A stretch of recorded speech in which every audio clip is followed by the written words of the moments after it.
Baik, selamat malam teman-teman semua. Terima kasih telah menyempatkan waktunya untuk datang pada malam hari ini. Kita malam hari ini akan membahas beberapa soal, tapi untuk malam ini kita mungkin tidak lanjut soal UAS tahun lalu dulu, karena di hari Senin lalu Pak Agung ada menitipkan soal ya. Katanya sih ini soal UTS dari UTS kelas sebelah ya. UTS ya, bukan UAS. Soal UTS kelas Paramat atau draftnya, tapi katanya materi beliau terlalu cepat gitu. Sehingga beberapa soalnya masih relevan dengan soal UAS gitu. Jadi meskipun ini judulnya adalah soal UTS, tetapi nampaknya masih relevan ya dengan soal UAS yang teman-teman akan hadapi nanti. Teman-teman udah pernah ngerjain soal ini belum ya? Kalau udah, nampaknya nggak perlu kita bahas bareng-bareng ya.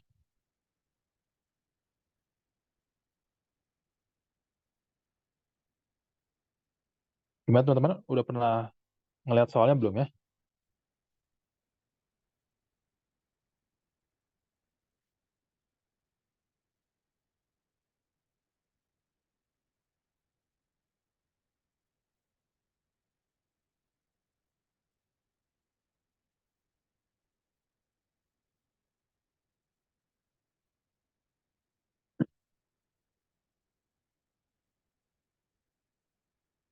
Belum ya? Oke.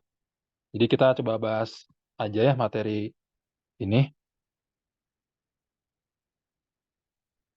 Mungkin soal-soal awal mungkin nggak terlalu relevan dengan soal UAS ya, tapi lagi-lagi nggak apa-apa kita kerjakan saja biar lengkap ya. Siapa tahu secara ide, secara konsep mungkin mirip gitu loh dengan soal-soal UAS nanti, ya kan?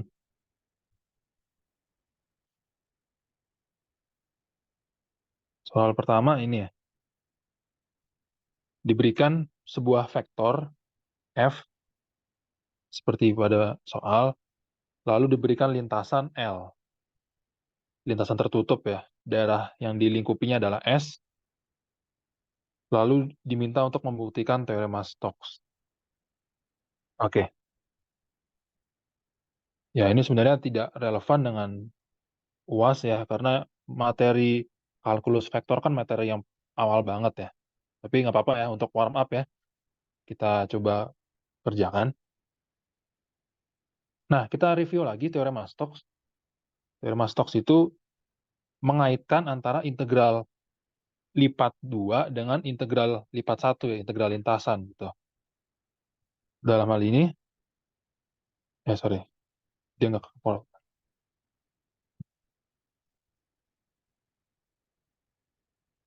Jadi teorema Stokes itu secara matematis seperti ini ekspresinya. Oke, nah sudah. Kalau disuruh membuktikan berarti kita akan membuktikan bahwa ruas kiri akan sama dengan ruas kanan. Oke, ya kalau di sini berarti ini sebenarnya integral di kurva L ya, dan ini adalah di permukaan S. Oke, kita diberikan pada soal F sama dengan X kuadrat Y minus Y. Oke, ingat ini notasi vektor kolom. Berarti ruas kiri ya, integral di sepanjang kurva L, F. F-nya itu X kuadrat Y minus Y didotkan dengan DR. Nah, kurva L ini dapat kita pecah ya menjadi 3 segmen ya. 3 segmen seperti ini. Misalkan ini L1, lalu ini L2, ini L3. Nah, berarti ini sama dengan integral L1 X kuadrat Y minus Y dot DR. Nah, ini mungkin sama seperti matrik ya. Matematika rekayasa, ini masalah parameterisasi. L1, kita lihat dia bergerak dari sini ke sini. Oh, berarti X-nya konstan, yaitu X sama dengan 0, dan Y-nya dapat kita parameterisasi ya dengan T. dengan T bergerak dari 4 sampai 0 gitu. Berarti ini gini aja. Di L1 integralnya jadi gini. Oh ya, R itu kan X, Y. Berarti DR sama dengan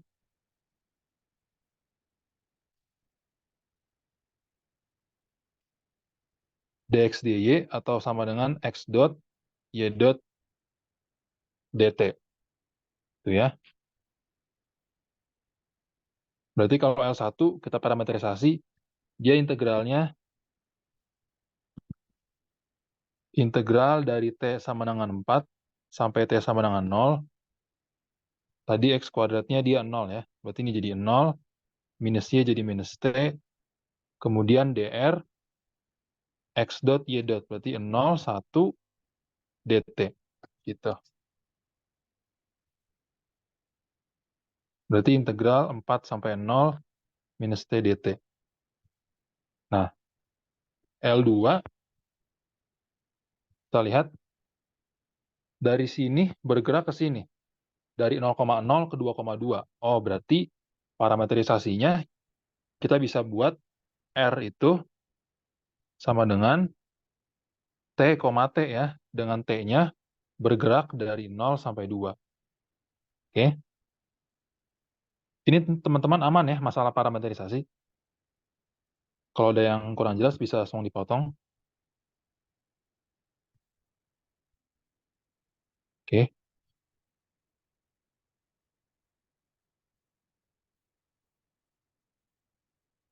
Berarti integral L2 F dot dr-nya itu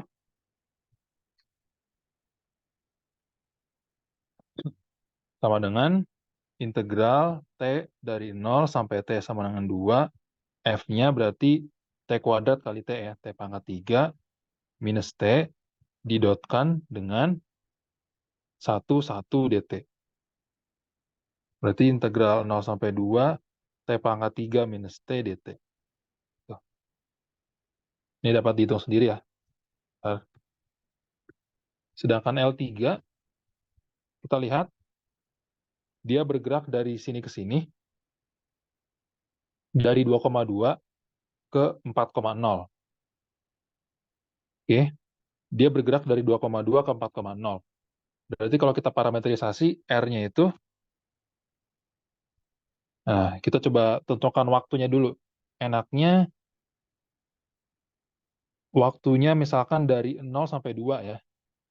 Jadi ini bla bla bla, kita fixkan aja T-nya dari 0 sampai 2. Nah, kita udah fixkan T-nya, kita substitusikan kalau T-nya 0,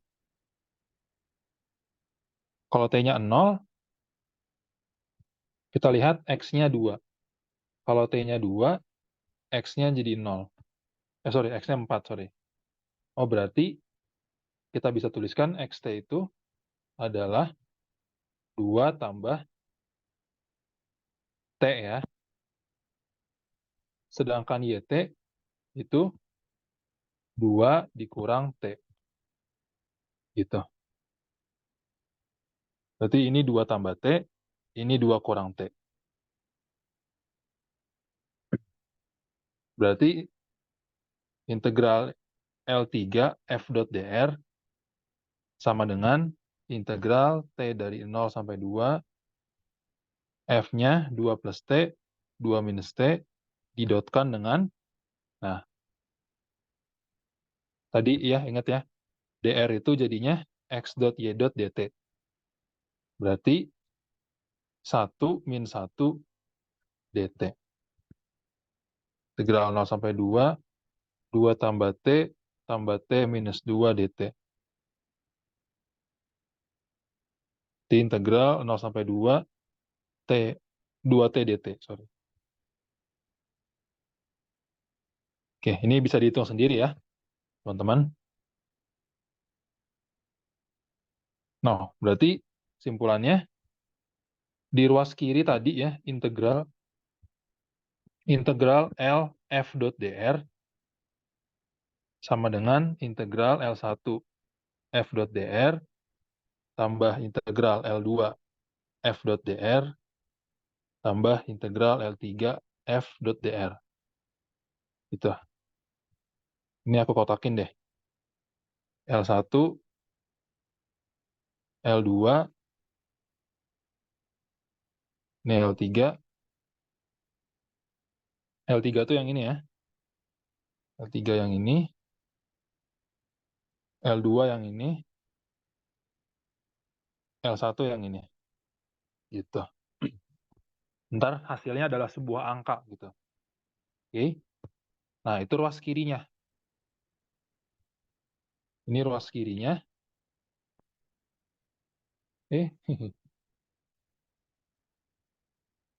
Kemudian untuk ruas kanannya, perhatikan terdapat nabla cross ya. Berarti kita akan menghitung curl di sini.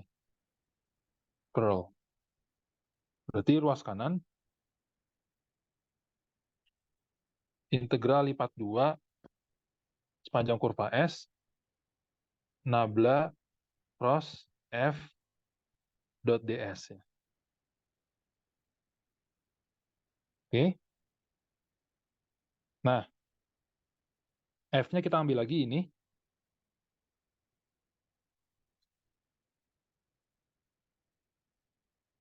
Nah, ingat kalau nabla cross itu berarti kan kita harus punya vektornya 3 dimensi ya. Ini karena dia hanya ada 2 dimensi, ya kita perluas saja. Kita tambahkan 0 di sini. Oke. Nah, berarti nabla cross F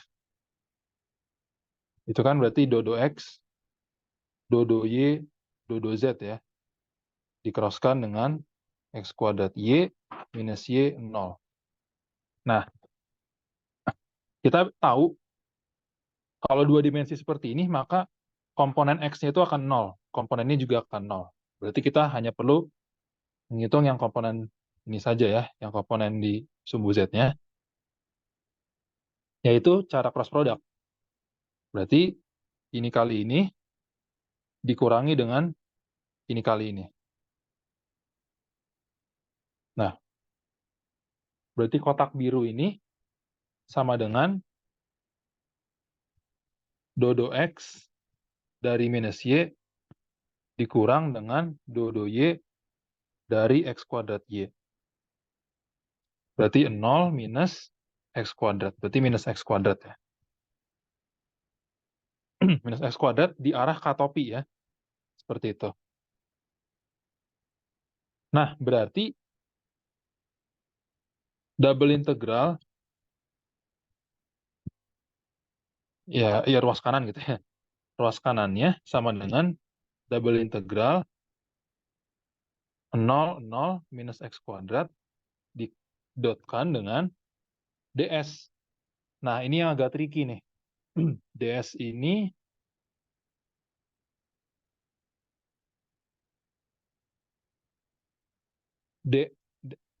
ds itu dia vektor yang mengarah ke normalnya ya. Karena kebetulan ini terdapat di bidang XY, maka ds itu adalah ds dikali katopi gitu. Oke. Dengan ds ini dia di koordinat kartesian.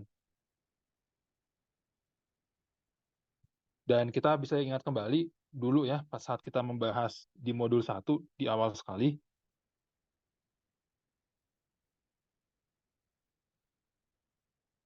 koordinat kartesian, M1.2 ya.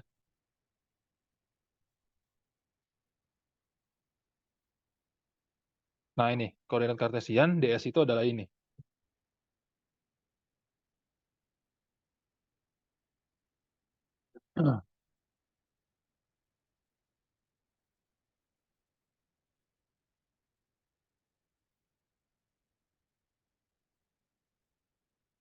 Oke, ds itu adalah ini. Kalau di koordinat kartesian, maka ini adalah bla bla bla bla bla bla. Tidak penting ya, karena nanti akan didotkan dengan 0. Nah, ini adalah dx dy. Dx dy.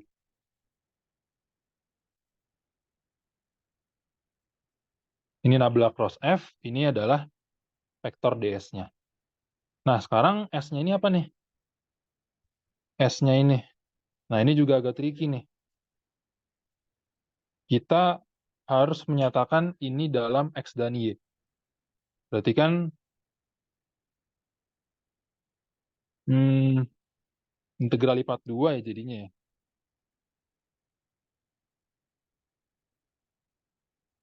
Coba kita gambarkan lagi ya ini. Integral lipat 2. Nah, PR-nya kita sekarang harus menyatakan permukaan S ini apa. Nah, berarti integral S ini adalah integral X sama dengan berapa sampai dengan X sama dengan berapa dan Y-nya berapa sampai Y-nya berapa gitu. Hmm,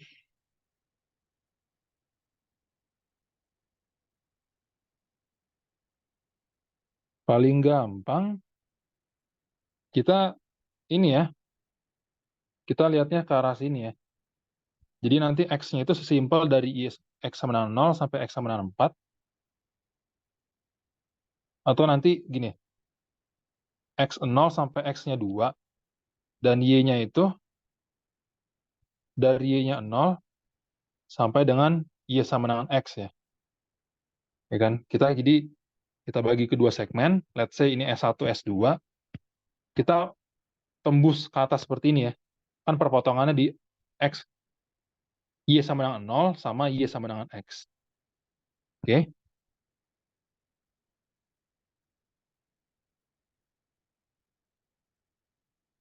Ini berarti min X kuadrat dx dy. Ditambah yang S2-nya. S2-nya berarti X-nya dari 2 sampai 4. Y-nya dari 0 sampai 2 minus X ya.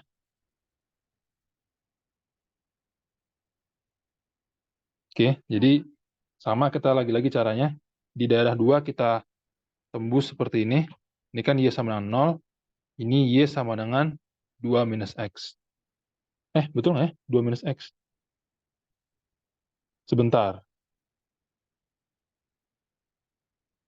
Bukan, bukan. Ketika X-nya 2, Y-nya 0. Ketika X-nya 4, Y-nya 0. Berarti 2 minus... gini. Sorry. Y sama dengan MX plus C.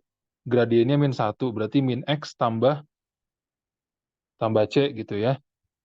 Saat Y-nya 0, X-nya 4. Berarti min X tambah 4. Nah, sorry. Seperti itu. Oke. Min X tambah 4.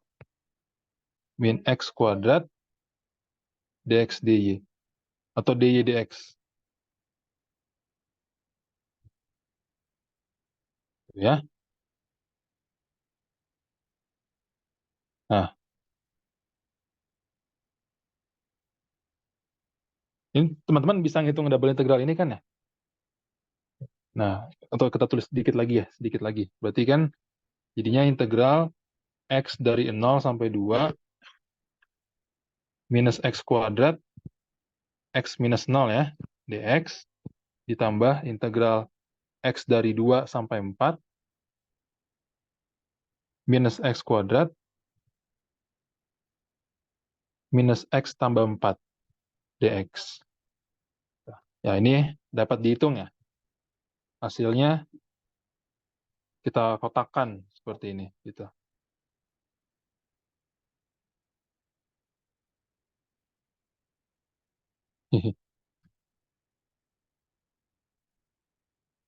Buset. Oke. Nah, maka nanti kesimpulannya dapat dibuktikan bahwa ruas kiri tadi yang sama dengan kotak biru tambah kotak merah tambah kotak hijau itu akan sama dengan ruas kanan ya, yaitu kotak warna ungu. Gitu. Ini sorry ya teman-teman, aku nggak ngitung full, tapi aku nunjukin aja tadi prosesnya yang penting. Oke, itu untuk soal nomor 1, teman-teman ada yang mau ditanyakan? Ini nggak masuk materi UAS sih sebenarnya sih. Ini kita refreshing aja ya tentang, kita mengingat kembali tentang sistem koordinat, kemudian ya lumayan ya parametrisasi ya, kalkulus vektor gitu. Tapi silakan kalau mau ditanyakan ya, langsung dipotong saja. Kalau belum ada, kita coba sambil lanjut mengerjakan nomor 2.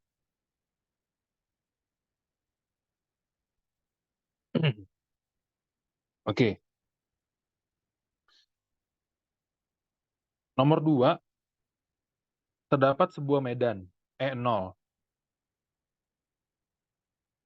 dan terdapat terdapat perbatasan material ya. Ini ada 2 buah material nih. Paling gampang bayanginnya teman-teman, ini PCB gitu. Ini ada PCB, ya kan? Udara, ini udara gitu.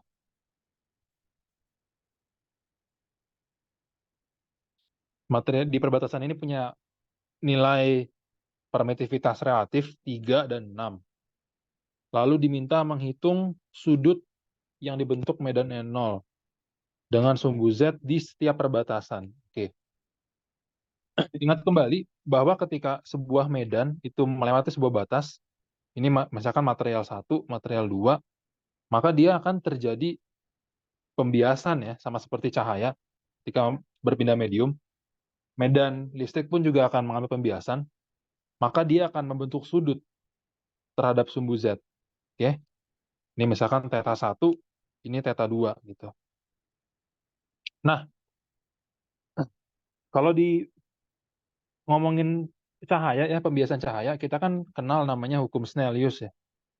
Hukum Snellius yang menyatakan bahwa perbandingan sudutnya ini, perbandingan sinus sinus sudutnya ini akan sebanding dengan indeks biasnya kan, N1 dan N2. Nah, tapi kita kalau di medan listrik kita akan coba cari juga nih ekspresinya seperti apa hukum Snelliusnya gitu. Apakah dia sesimpel sebanding dengan permitivitas gitu? Nah, tebakan kita sih seperti ini, tapi kita akan coba cari tahu dulu. Nah, caranya gimana? Teman-teman masih ingat kan ya tentang perbatasan, tentang syarat batas medan listrik di sini, syarat batas medan listrik M8 ya kalau nggak salah ya. Ya, di M8. Jadi terdapat syarat batas tangensial dan syarat batas normal. Ini langsung kita format aja ya.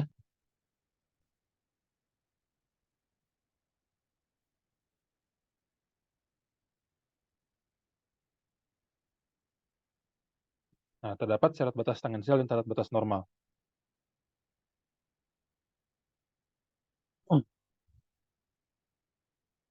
Nah, kita coba lihat dulu ya, sebenarnya sudut ini tuh menyatakan apa gitu. Nih, misalkan ini kita ilustrasikan aja seperti ini ya. Lalu ini seperti ini kemudian seperti ini lagi gitu.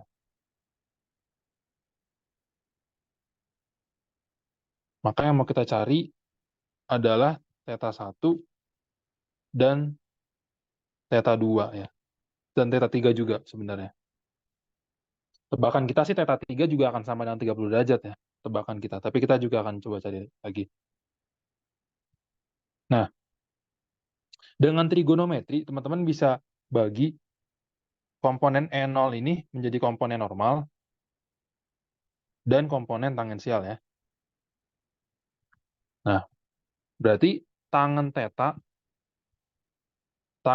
K gitu ya, tangan tangan dari sudut di medium ke K itu akan sama dengan E normal ke K dibagi E tangensial ke K, ya kan?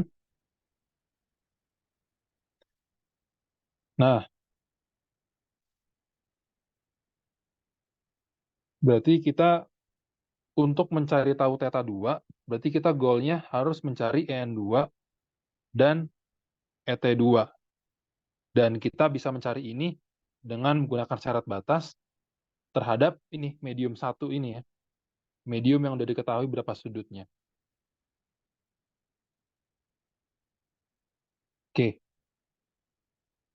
Perhatikan bahwa ini, dari syarat batas yang ini, kita tahu bahwa ET1 itu akan sama dengan ET2. Ya, dan sebenarnya nanti akan sama dengan ET3 dan ET4 dan seterusnya. Kita bisa bilang nilai ETK itu konstan. Oke. Nah, sekarang yang normalnya. Nah, di sini diasumsikan di perbatasan ini tidak terdapat muatan yang terakumulasi ya. Jadi rho S sama dengan 0, berarti dN1 sama dengan dN2. Ingat D itu kan adalah epsilon 1 EN1, ini adalah epsilon 2 EN2. Berarti EN1 per EN2 itu sama dengan epsilon 2 per epsilon 1. Atau epsilon relatifnya, ya kan? Epsilon relatifnya. Berarti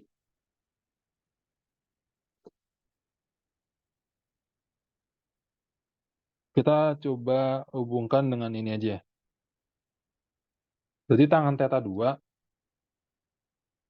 itu kan sama dengan tadi EN2 dibagi ET2 ya.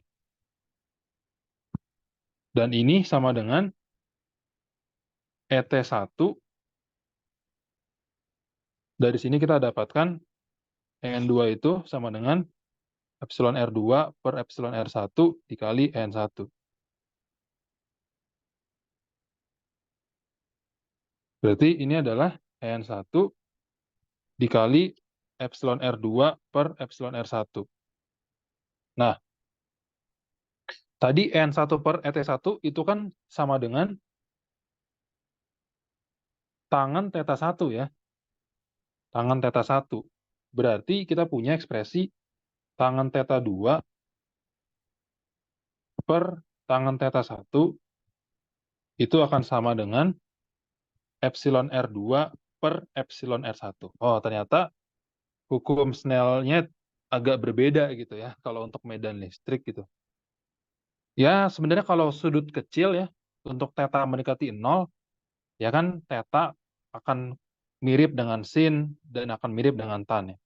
Tapi kalau di sini kan kasusnya theta itu tidak kecil ya, ini 30 derajat, nanti mungkin aja ini 60 derajat dan sebagainya. Jadi ternyata ini tidak berlaku ya di medan listrik, dia hanya berlaku untuk gelombang elektromagnetik. Sorry, untuk cahaya gitu. Nah, udah berarti ini nih persamaan yang akan kita pegang. Tangan theta atau intinya tangan sudut itu berbanding terbalik dengan permitivitasnya. Gitu. Oke. Berarti dari sini kita dapatkan bahwa theta 2 sama dengan tangan inverse ER2 per ER1 kali tangan theta 1. Berarti tangan inverse ER2-nya itu 3. Berarti 3 kali tangan theta 1. Nah, theta 1 itu kan tangan 30 derajat. Berarti berakar 3 ya. Berarti tangan theta 1 dari akar 3, yaitu 60 derajat. Gitu. Ini kita udah dapatkan 1. Kemudian untuk mencari theta 3 juga sama ya. Berarti theta 3 sama dengan tangan inverse ER3 per ER2 kali tangan theta 2. Oke. Ini persamaan rekursif ya. Kita bisa menyatakan theta ke K sebagai fungsi theta ke K min 1 gitu. Oke, jadi tangan inverse R3 tadi berapa? 6. R, ya ini medium 2, ini medium 3 ya. Medium 4. Di medium 3 kita punya R3 tadi 6 ya. Jadi 6 per 3 dikali akar 3. Nah, ini kalau dengan kalkulator,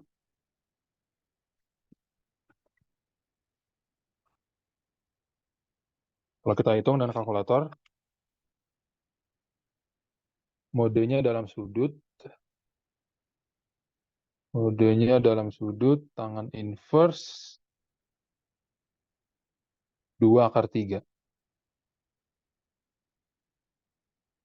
Ini sekitar 73,9 derajat. Tuh. Oke. Dan theta 4 yang terakhir,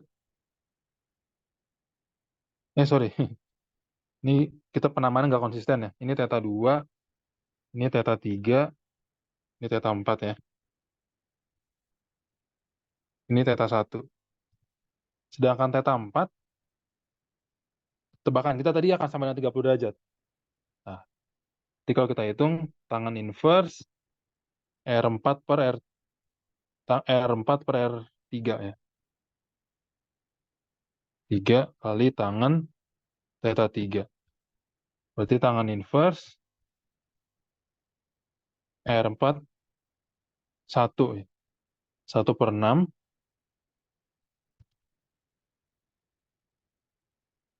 kali tangan itu. Kali 2 akar 3 gitu ya. Nggak perlu kita hitung lagi. Itu sama dengan 30 derajat. Nah, ternyata sama ya. Gitu. Oke. Untuk soal ini ada yang mau ditanyakan teman-teman? Jadi kalau medan listrik yang berpindah medium, dia ternyata tangan dari sudutnya itu berbanding lurus dengan permitivitas ya. Sorry, berbanding terbalik dengan terbalik atau lurus ya? Tangan 2 tangan satu. Berbanding lurus ya, sorry, berbanding lurus, maaf. Berbanding lurus dengan permitivitasnya. Sorry.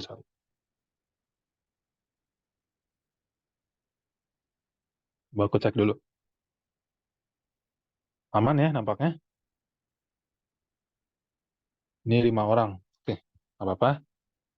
Terima kasih teman-teman udah menyempatkan waktu ya. Kita lanjut lagi teman-teman. Soal 3.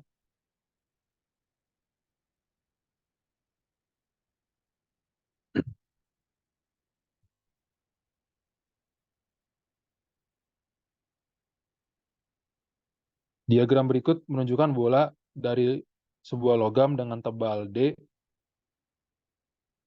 dan jari-jari dalam R2. Oke. Kemudian terdapat bola logam tipis yang jari-jarinya R1. Bola logam kecil diberi muatan Q di permukaannya. Sedangkan bola logam besar yang besar secara umum netral. Oke. Di sini mungkin keyword yang perlu diperhatikan adalah logam ya teman-teman. Jadi beda antara bola logam dengan bola yang non magnet, yang non metal gitu. Kalau logam itu, misalkan teman-teman punya sebuah bola seperti ini, teman-teman berikan muatan, ya, disuntikan muatan gitu. Ya teman-teman mungkin menyuntikannya secara merata gitu kan. Tapi seiring berjalannya waktu, muatan ini akan menata ulang dirinya sehingga semua muatan itu akan berada di luar gitu. Atau dalam kata lain kalau kita hitung hukum Gauss-nya di dalam ya kan, integral seperti ini E dot ds, di dalam itu 0 gitu. Jadi muatannya itu akan tersebar secara merata di kulit bolanya ini gitu. Itu yang perlu diingat tentang bola logam ya. Nah, kalau bola dielektrik, misalkan bolanya dari material yang non metal, ya kalau teman-teman kasih distribusi awal seperti ini, ya udah dia sampai akhir pun akan seperti ini gitu. Dia nggak berubah-berubah. Tapi tadi kalau logam, dia akan menata ulang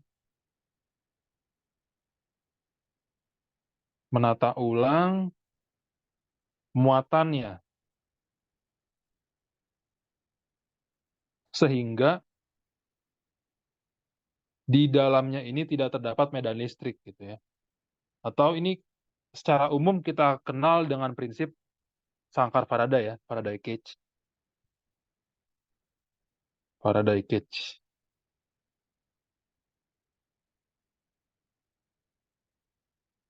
Nah, Faraday cage is container made of conductive metal. What it enclosures from external electric field. Oke. Nah, itu sedikit informasi tentang logam.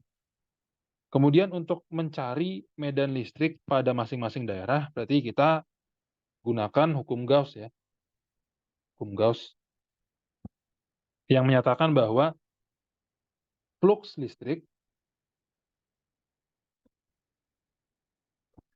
itu kan ya namanya flux by definisinya kan seberapa banyak medan listrik ini yang menembus sebuah permukaan gitu kan. Itu kan flux ya. Seberapa banyak medan yang menembus permukaan. Dalam hal ini dia permukaan tertutup ya, permukaan Gauss. Ternyata nilai flux listrik ini akan sebanding dengan muatan yang terdapat di dalam ini, di dalam selimut es ini gitu, di dalam permukaan tertutup ini, enclosed. Nah, ini coba kita copy paste gambarnya. Berarti untuk kasus ini kita bisa bagi menjadi 1, 2, 3, 4. Berarti ada 4 buah daerah nih teman-teman. Ada 4 buah daerah. Di daerah di sini, daerah 1, daerah 2, daerah 3, dan daerah 4 ya di luar. Nah, ini kita labeli saja ya. Daerah 1, daerah 2, daerah 3, daerah 4. Di daerah 1, kita lihat bahwa tidak terdapat muatan apa-apa ya. Kita tahu di daerah 1, Q enclosed sama dengan 0, ya kan? Karena muatannya ini nih, di bola tipis ini dia Q-nya ini pasti di permukaan nih. Dia nggak ada di dalam. Berarti di daerah 1 ini, ya kan, di daerah yang saya arsir merah ini, dia tidak ada muatan. Makanya Q enclosed sama dengan 0, sehingga langsung saja E1 sama dengan 0. Di daerah 1 sama dengan 0. Di daerah 2, Q enclosed-nya itu sama dengan Q. Oke, Q. Berarti kalau kita ambil permukaan Gauss jari-jari sembarang R, oke, dengan R-nya itu di antara R1 dan R2, ya kan? Maka kita punya ini ya dari hukum Gauss, ruas kirinya kan jadinya E dikali 4πr ya, luas permukaan bola, E dikali 4πr, sorry, 4πr kuadrat, sorry, 4πr kuadrat. 4πr kuadrat sama dengan Qn close-nya Q, konstan gitu, per epsilon 0.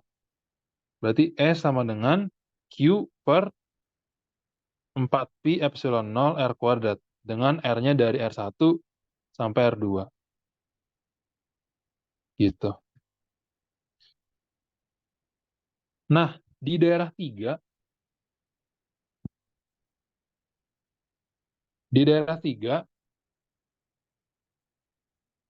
dapat dipastikan bahwa Qn close-nya ini sama dengan 0. E-nya ini sama dengan 0. Sorry. Nah, ingat tadi prinsipnya, dia akan menata ulang sehingga flux di dalam ini sama dengan 0. Oke? Sehingga tidak ada medan listrik di dalam daging bola gitu. Gimana caranya supaya di daerah 3 ini tidak ada di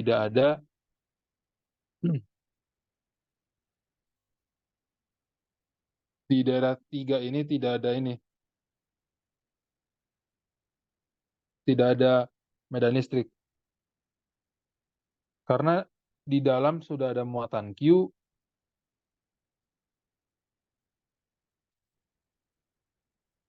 maka di sini, di kulit dalam ini, akan terdapat muatan yang terinduksi. Oke? Sebesar minus Q. Ya kan? Mengapa?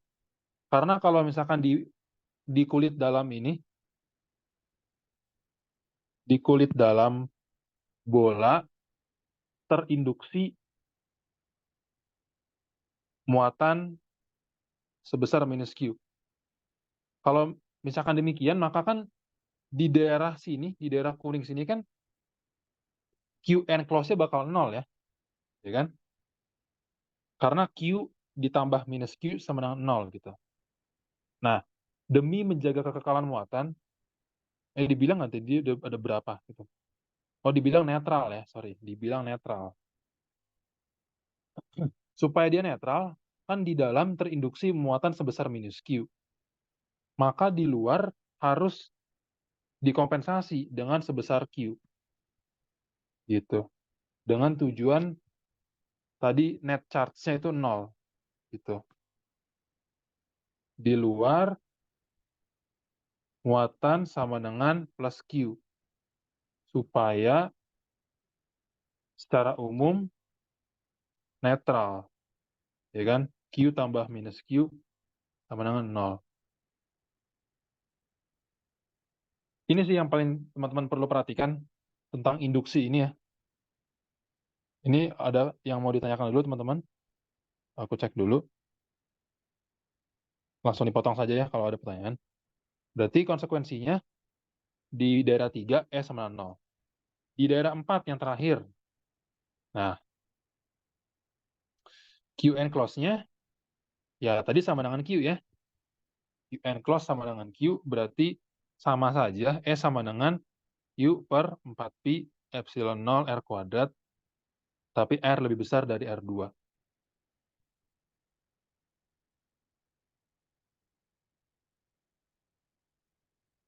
Oke, ini tadi R dari R2 sampai dengan D.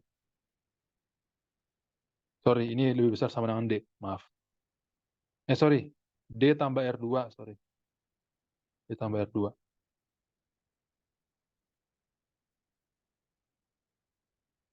Gitu.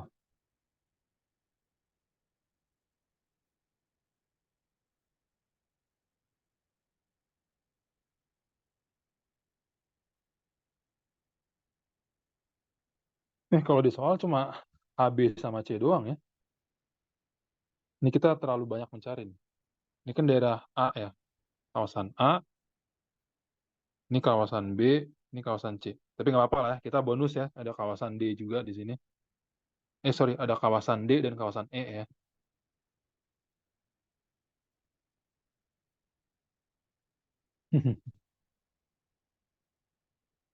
Sorry, ini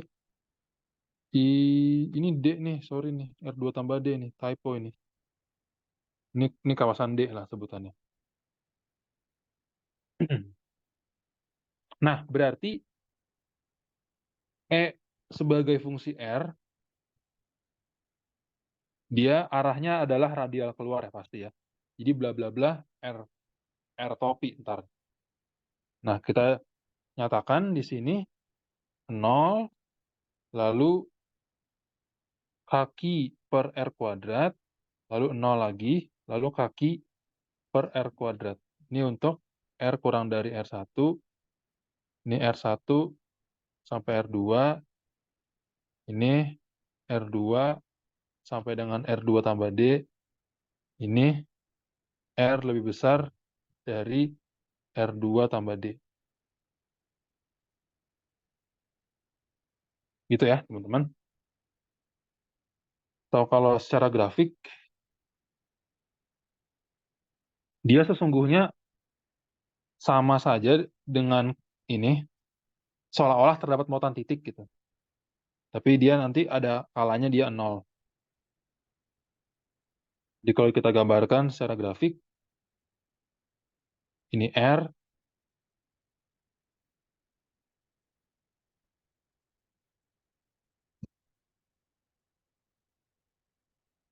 dia kan kalau misalkan terdapat muatan di tengah, dia kan seperti ini ya.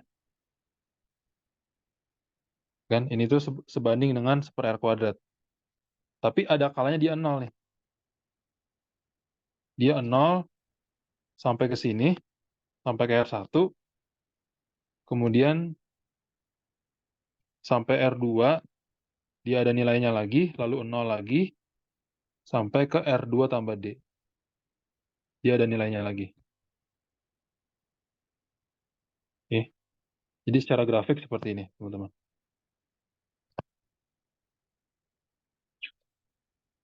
Oke, untuk soal ini ada yang mau ditanyakan dulu, teman-teman?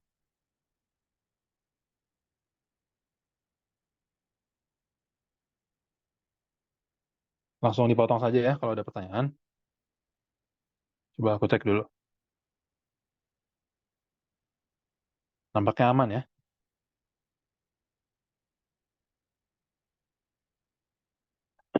Oke, kita lanjut lagi ya, biar tidak terlalu lama.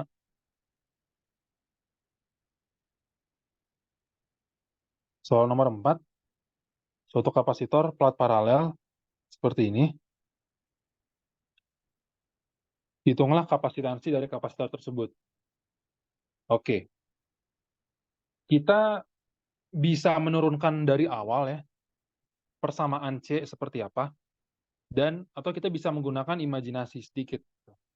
Aku mungkin akan tunjukkan dulu cara kita mengimajinasikannya ya. Jadi cara satu, atau bukan imajinasi sih, sebenarnya lebih ke pemodelan ya.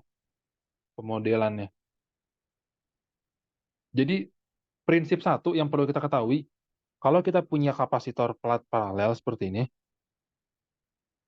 ya kan? Misalkan di antara kapasitor ini terdapat material dielektrik, oke, yang nilai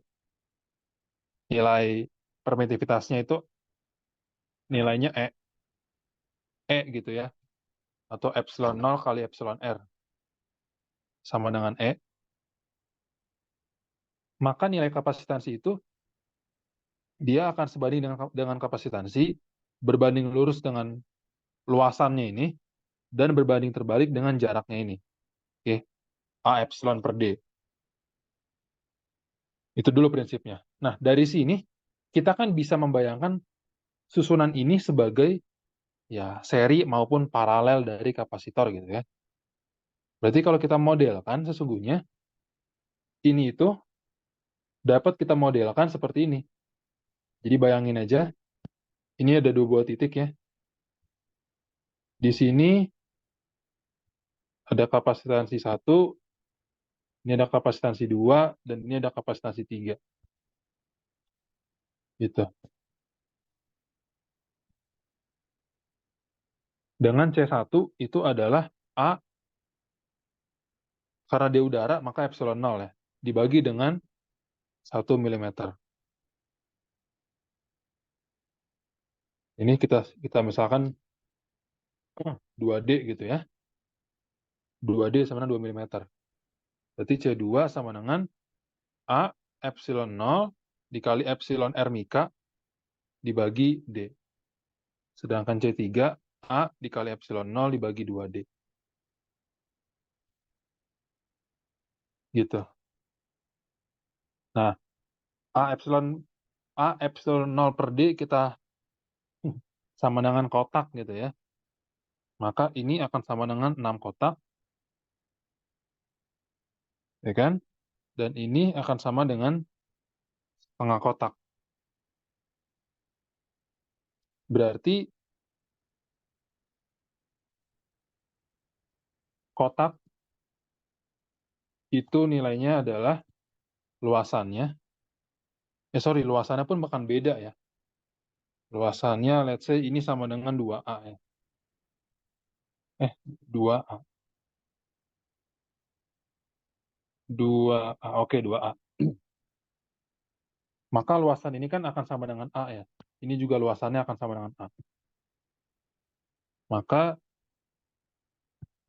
ini adalah 5 kali 10 pangkat minus 4 meter kuadrat dibagi 8,85 kali 10 pangkat minus 12 per D-nya 1 mm. Itu 10 pangkat minus 3 meter. Satuannya, kalau kapasitansi itu Faraday. Farad. Kita hitung deh pakai kalkulator ya. 5 kali 10 pangkat minus 4 kali konstanta 32 dibagi 10 pangkat minus 3. Dia adalah 4,42 picofarad. 4,43 lah ya, 4,43 farad. Maka C total, ingat kalau kapasitansi kan seri dia di seper-seper ya. Kalau paralel dia jumlahkan, berarti C3 tambah C1 C2 per C1 tambah C2. Berarti ujung-ujungnya ada kotaknya nih. C3 itu setengah tambah 7, 6 per 7. 6 kali 1 per 6 tambah 1. Berarti 6 per 7. Berarti kotak dikali berapa? 0,5 tambah 6 per 7. 19 per 14 dikali 4,43. Nah, berarti dia adalah tadi ini 19 per 14 dikali 4,43 berarti 6,01 picofarad.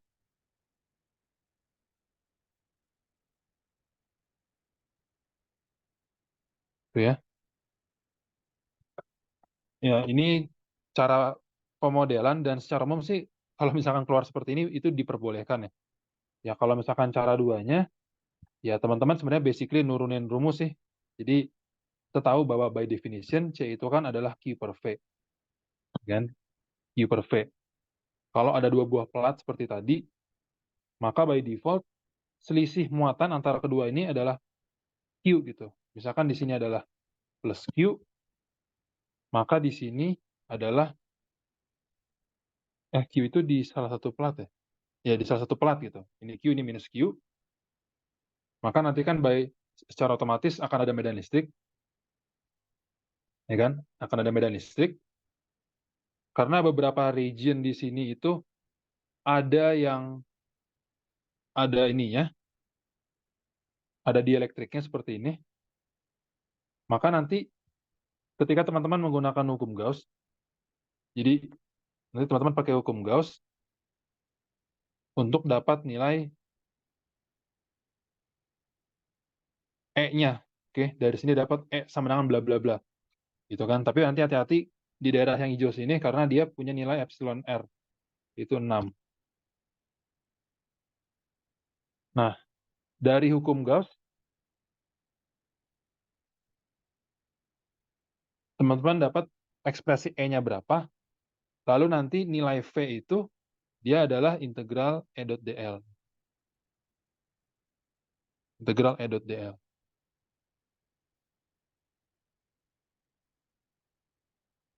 Atau dalam hal ini, kalau antara dua buah titik, misalkan ini V plus ya, ini V min, maka V plus dikurang V min, minus. minus integral E dot dl. Berarti minus ya dari E dot dl seperti ini. Ini apa ya nyebutnya ya? Minus. Coba kita cari di internet deh hubungannya. Integral relation P dan E.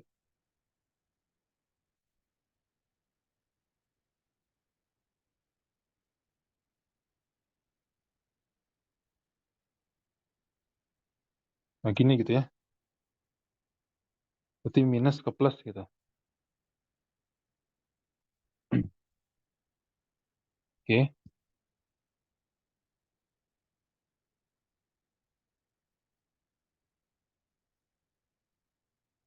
Ini ya delta V atau VB kurang VA sebenarnya minus integral A ke B E dot dr. Ini dr aja deh biar konsisten. Ini vektor dr-nya. Nanti dari sini dapat V-nya berapa? Berarti nanti C sama dengan Q per V. Itu dapat dicari. Dia bla bla bla gitu. Tapi itu cara ribetnya ya. Cara dua itu lebih ke penurunan atau pembuktian rumus sebenarnya. Penurunan rumus. Jadi cara satu sebenarnya itu lebih preferable ya kalau untuk situasi ujian. Oke. Untuk nomor 4 ini ada yang mau ditanyakan dulu teman-teman?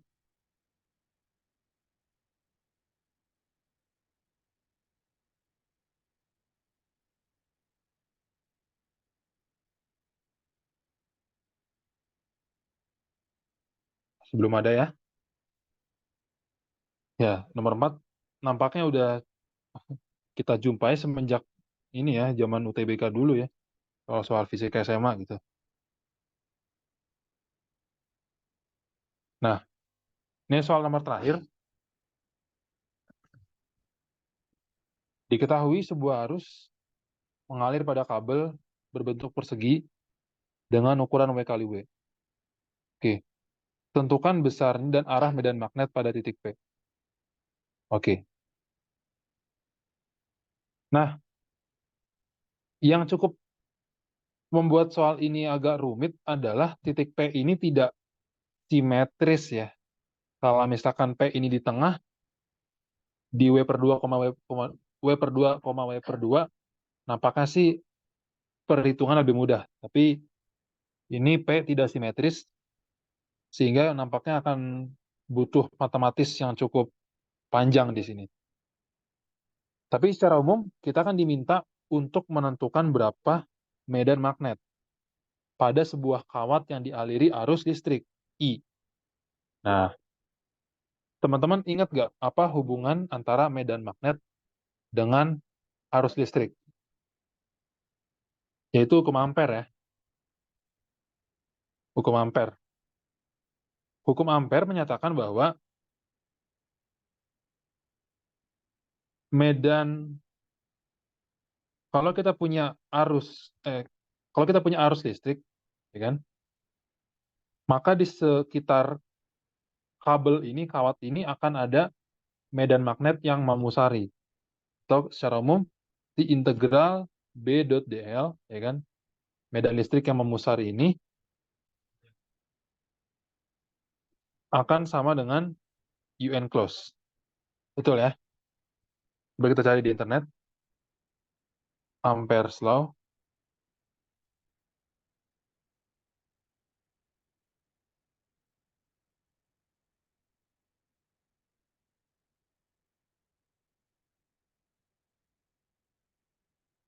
Oh, ada mu-nya, ada mu nolnya ya.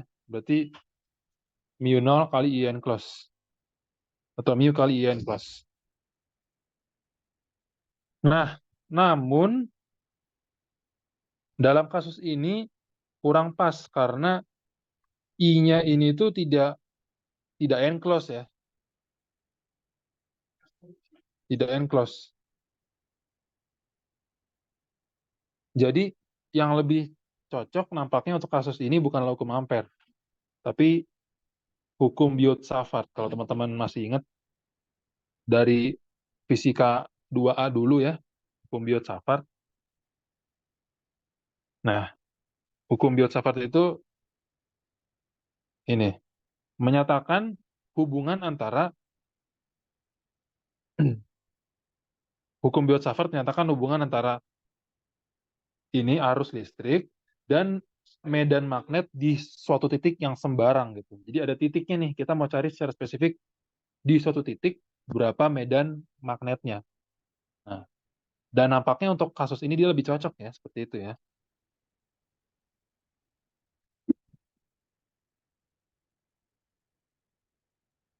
Oke. Hukum Biot-Savart menyatakan bahwa dB, ini kan diferensial dari B, atau kalau kita punya potongan kawat seperti ini, kita potong, sama dengan mu 0, mu 0 I, ya ini konstanta ya, mu 0 I, dl cross R topi per R kuadrat, gitu ya. Ini konstanta ya. Jadi mu 0 I 4pi itu bisa dikeluarkan. Nah, kita mungkin ini ya, perlu spesifikan dulu apa itu DL, apa itu DB, apa itu R topi gitu. Kalau kita lihat di sini, kita punya sebuah kawat yang bentuknya sembarang. Kalau kawat ini kita potong-potong ya, kecil sekali panjangnya DL, maka DL itu arahnya adalah tangensial atau vektor atau garis singgung dari kawatnya gitu. Misalnya kawatnya berbentuk seperti ini. Maka di titik ini DL itu arahnya ke sini. Oke, dia menyinggung gitu ya. Menyinggung.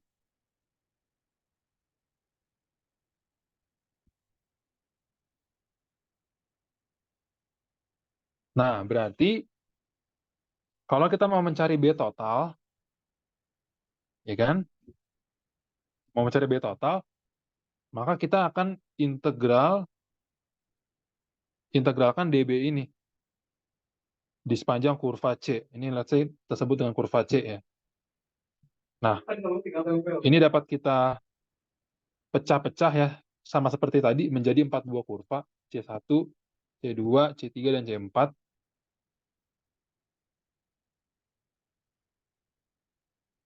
Ya kan? Berarti integral C1 dB tambah integral C2 dB tambah integral C3 dB tambah integral C4 dB. Nah, kita coba teliti dulu, nampaknya ada sedikit simetri di sini meskipun tidak seluruhnya ya. Nah, perhatikan antara C1 dengan C3. C1 ini kan dengan aturan tangan kanan ya. Ini jempol kita, kuku kita. Maka keempat jari kita kan akan seperti ini ya. Jelek banget. Ya kan? Ke arah sini gitu. Ini tangan kanan ya. Maka di sini, di atas ini, dia itu akan ke arah sini B-nya. Sedangkan dari C3 dia juga akan ke arah sini. Oke. Dan panjangnya sama. Maka nanti ini dan ini akan sama nilainya. Ini dan ini nilainya akan sama. Oke. Lalu di C4 dia juga sama ya, akan ke arah luar. Ini juga akan ke arah luar. Oke, berarti nampaknya ini tidak ada yang bisa saling cancel dan sebagainya ya. Oke, tidak ada yang saling cancel, dia saling menguatkan semua satu arah. Berarti nanti ke arah minus K topi, ya kan? Karena K topi itu ke arah kita. Oke.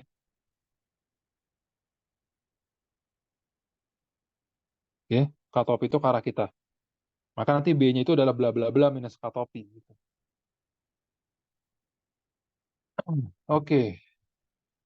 Ini kasusnya adalah medan magnet ya akibat kawat yang panjangnya terbatas nih. Jadi kita udah berhasil memecah masalah ini menjadi empat masalah yang lebih kecil gitu.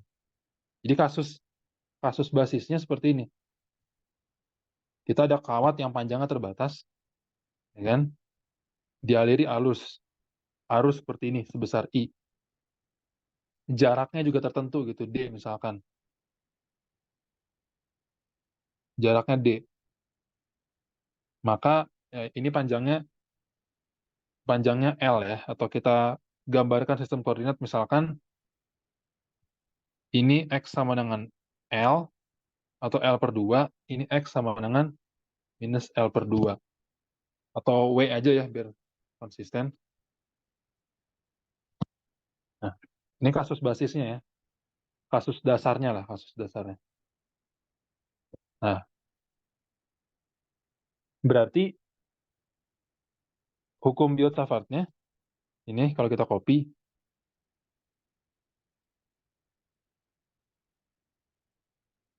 ya kan? Kita ambil potongan di sini misalkan. Kita ambil potongan di sini. Ini let's say arusnya ke arah sini ya. Arusnya ke arah kiri.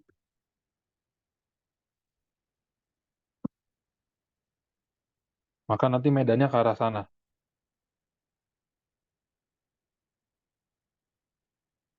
Medannya ke arah sana. Nah, coba kita lihat. Dari ini DL,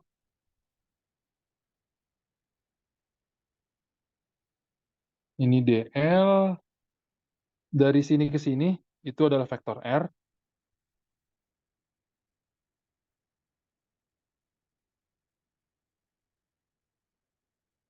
DL itu, sebentar nih, kita harus hati-hati. Karena DL itu kan mengikuti arah arus ya. DL itu mengikuti arah arus, maka nanti DL itu akan sama dengan minus DX gitu.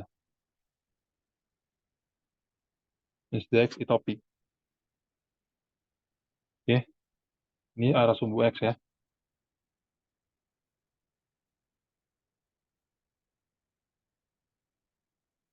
Kalau kita coba variasikan, kita lihat dulu sedikit variasinya. Ini nanti nanti di sini juga, nanti di sini sudutnya bakal berubah-berubah ya.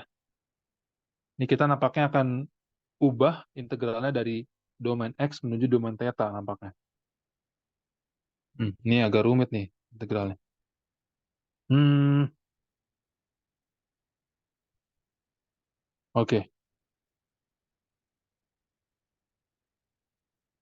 Berarti dB-nya itu adalah mu 0 I per 4 pi. DL-nya tadi kan minus dx ya. Ini di-cross kan ya? Minus dx. Atau kalau kita tinjau besarnya saja, nanti ini jadi minus dx dikali R-nya itu. Nah, kita coba lihat dari trigonometri ya. Di sini. Ini R, ini theta. Yang konstan kan adalah jaraknya, yaitu D. Berarti theta, cos theta ya. Cos theta sama dengan D per R. Berarti R sama dengan D per cos theta.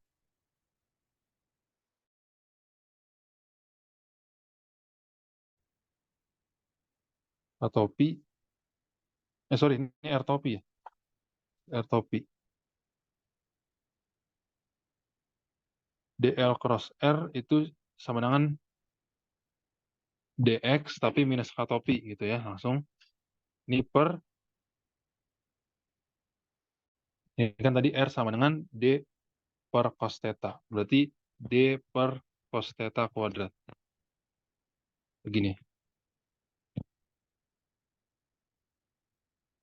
Gitu ya. Berarti B adalah integral dari X sama dengan minus W per 2 sampai W per 2.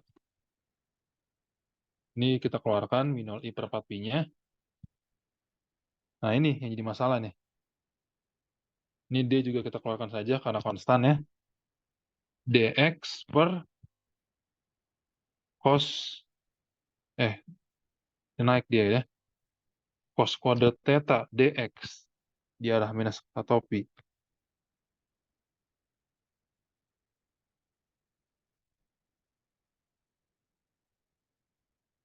Cos kuadrat theta dx. Nah, hubungan antara theta dengan x yang harus kita cari tahu di sini. Nah, ini kan x ya. Ini x. Berarti di sini kita tahu bahwa tangan theta sama dengan x per tangan theta x per d ya. Atau x sama dengan d tan theta. Berarti dx sama dengan d secant kuadrat theta d theta.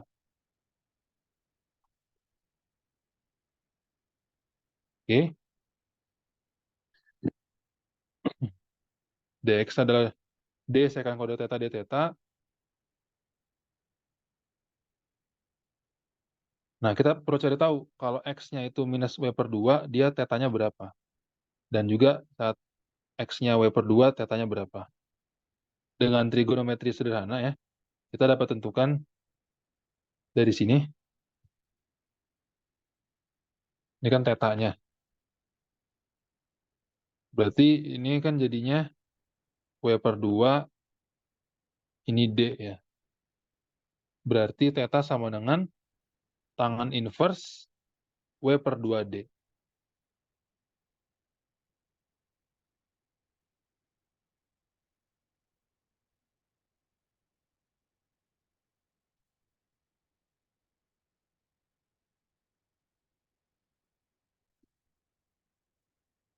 Tangan inverse w per 2d.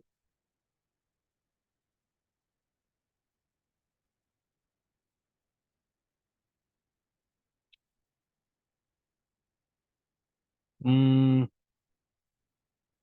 tapi ini tetanya kurang dari 0 ya. Maka ini kita kasih minus.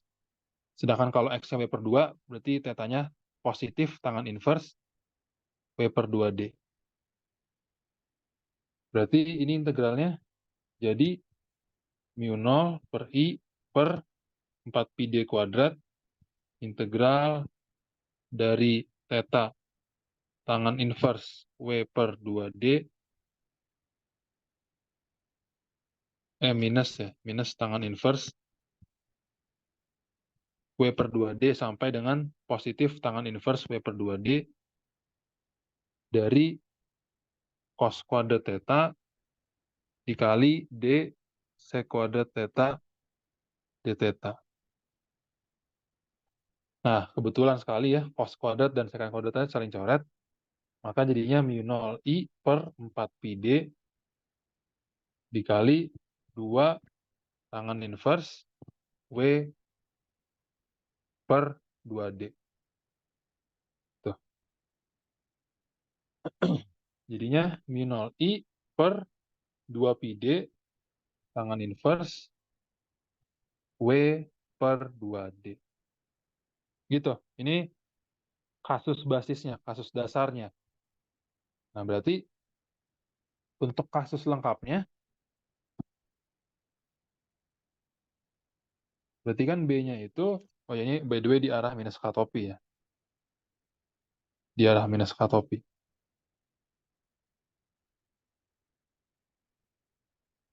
Maka B-nya itu kan adalah penjumlahannya. Ya kan, penjumlahannya. Nah, di sini kasusnya ada saatnya D-nya itu W per 2, ada saatnya D-nya itu W per 4, ada saatnya D itu 3W per 4. Oke, berarti B sama dengan mu 0 I per 2pi kali, ya 2 kali saat D-nya itu W per 2 ya.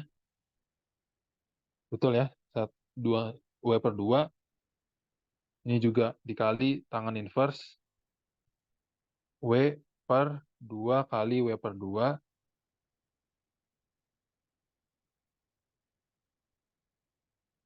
ditambah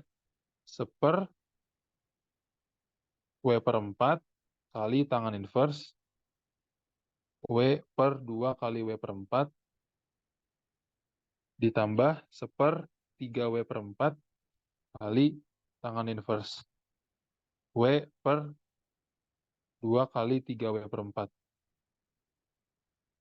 Kalau kita simplifikasi, mu 0 I per 2 Pi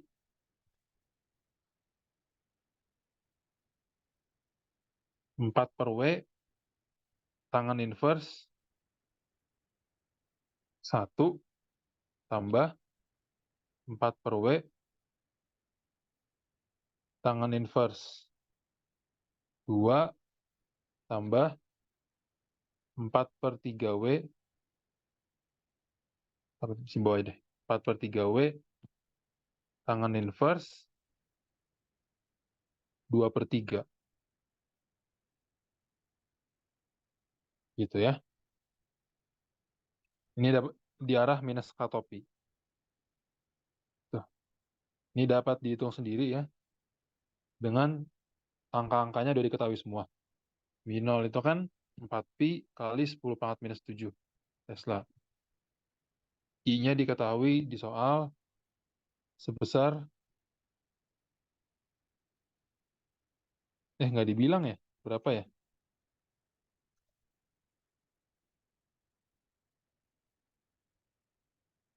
W juga nggak diketahui sih berapa satuannya. Jadi ya nampaknya ini udah jawaban yang paling sederhana gitu. Oke. Mungkin gitu dulu ya teman-teman ya untuk malam hari ini. Kita udah membahas 5 contoh, 5 soal UTS sih dari kelasnya Pak Rahmat. Yang kata Pak Agung tuh ini masih termasuk ke materi UAS beberapa. Dari teman-teman ada pertanyaan dulu kira-kira? Aku tunggu sampai 8.52 ya.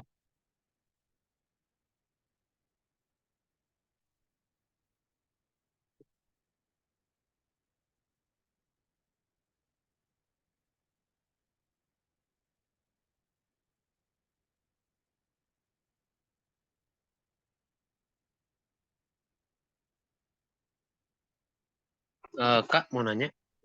Iya, silakan. Tadi yang materi UTS yang masuk UAS tuh yang mana ya, Kak? Kemungkinannya. Coba aku cek lagi ya chat dari Pak Agung ya. Kata Pak Agung, ini soal mites dari kelas Pak Rahmat, UAS bab 3 dan 4 dari buku Iskandar. Nah, itu aku belum cek tuh. Di buku Iskandar bab 3 dan bab 4 tuh materi apa. Tapi kalau Oh, dari berarti sini, ah, mau nanya, Kak. Berarti nanti UASnya kalau dari Kak Pak Agung berarti cuma bab 3 bab 4 doang gitu, Kak. Dari buku Iskandar gitu ya, Kak. aku nggak tahu apakah hanya dari itu ya, atau itu juga termasuk gitu. Oke, Kak. Kalau dari yang kita bahas malam ini, yang relevan dengan UAS nampaknya ini satu ya, tentang syarat batas. Ini syarat batas kayaknya ini termasuk materi UAS. Soal kayak gini sih, seingatku dia juga diulang-ulang gitu. Di ITS ada, di UAS juga ada, yang tentang hukum gas gini ya. Hukum gas atau hukum ampere gitu. 4 kayaknya udah nggak masuk lagi. 5 juga ini kayaknya agak iseng sih apa? Soalnya tahun ke tahun nggak pernah keluar gitu hukum biot safar apa permasalahannya. Tapi materi medan magnet masih ada ya mungkin ya untuk soal UAS. Coba kita sambil cross check dari ini ya. UTS tahun lalu ya.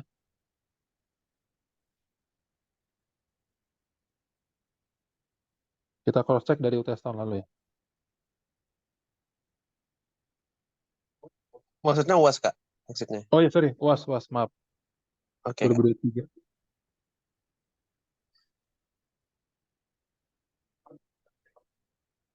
Nah ini soal UAS tahun lalu. Nah kan nomor 1 ya tentang syarat batas, syarat teori. Nomor 3 syarat batas. 4 enggak, itu gelombang magnetik di medium. Ini 2 tentang apa? Persamaan Laplace ya.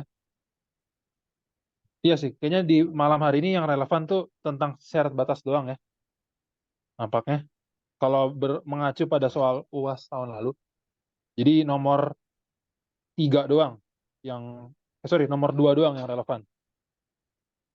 Ini doang gitu. Oke, Kak. Oke. Ada lagi teman-teman? Aku tunggu sampai 25:04 ya.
Coba sambil cek ini deh. Ini kayak ada yang nggak teliti dikit.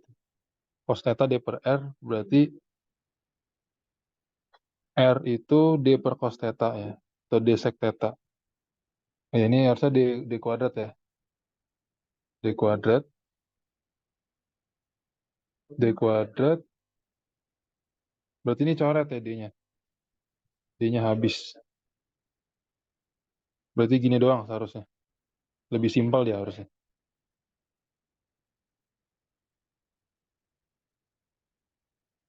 Ini 2. Ini 1. Ini 1. Ya, tadi ada salah dikit ya. Ini harusnya D kuadrat.